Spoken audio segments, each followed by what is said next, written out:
دارالعلوم دیوبند عالم اسلام کا مشہور دینی و علمی مرکز ہے۔ بر صغیر میں اسلام کی نشر و اشاعت کا یہ سب سے بڑا ادارہ اور دینی علوم کی تعلیم کا سب سے بڑا سرچشمہ ہے۔ دارالعلوم دیوبند سے ہر دور میں ایسے باکمال فضلہ تیار ہو کر نکلے جنہوں نے وقت کی دینی ضرورت کے تقاضوں کے مطابق صحیح دینی عقائد اور علوم دنیا کی نشر و اشاعت کے گراں قدر خدمت انجام دی ہیں۔ یہاں کے فضلہ بر صغیر اور بر صغیر کے باہر تقریباً پوری دنیا میں علمی و دینی خدمات انجام دے رہے ہیں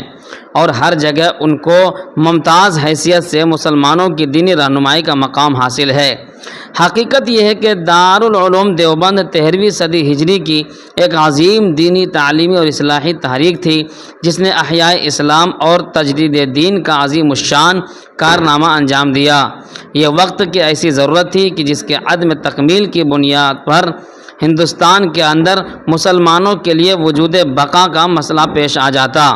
اور شاید اسپین کی طرح مسلمان بر صغیر کی تاریخ کا ایک قصہ پارینہ بن کر رہ جاتے۔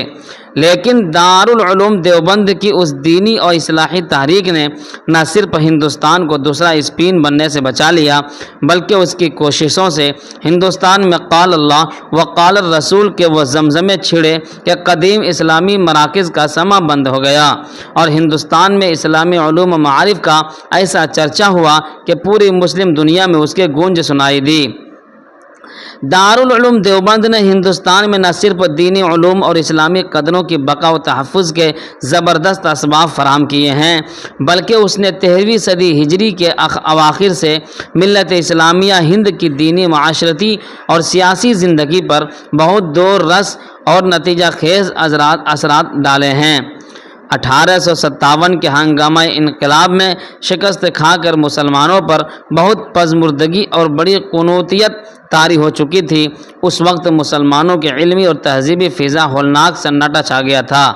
اگر اس وقت دارالعلوم دیوبند قائم ہو کر مشعل راہ نہ بنتا تو نہیں کہا جا سکتا کہ ہندوستانی مسلمانوں کی تاریخ کیا ہوتی۔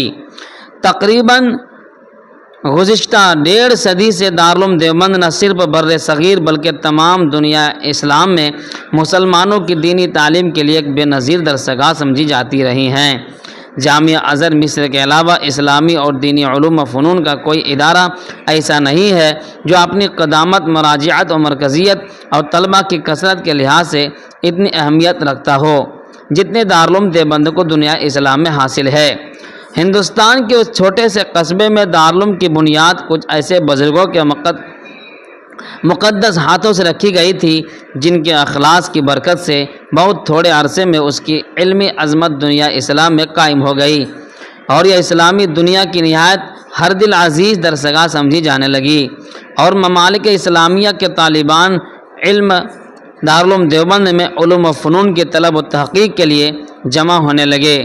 آج بر صغیر کے طول و عرض میں جو دینی و علمی شخصیات نظر آتی ہے ان کی بڑی تعداد اسی دریائے علم سے سیراب ہوئی ہیں اور بڑے بڑے نامور علماء نے اسی درسگاہ میں ذانو تلمس طے کیا ہے۔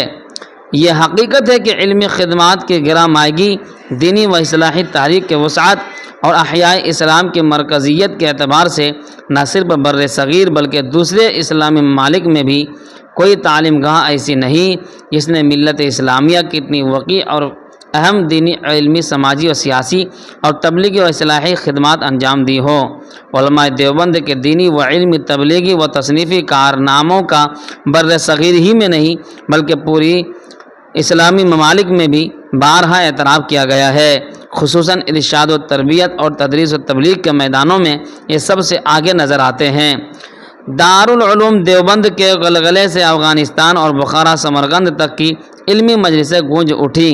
اور یہ ایک مستند تاریخی حقیقت ہے کہ دارالعلوم دیوبند کا یہ چشمہ فیض اپنی خصوصیات کے ساتھ تشنگان علوم کو سیراب کرنے میں 1 صدی سے زائد سے مصروف ہیں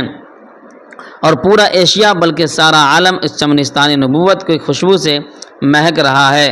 دارالعلوم دیوبند کی انہی دینی، علمی اور فکری سرگرمیوں نے اسے دنیا اسلام کے نگاہوں کا مرکز بنا دیا ہے۔ ناظرین، یہ اپڈیٹ آپ کو کیسی لگی ہمیں کمنٹ باکس میں لکھ کر ضرور بتائیں۔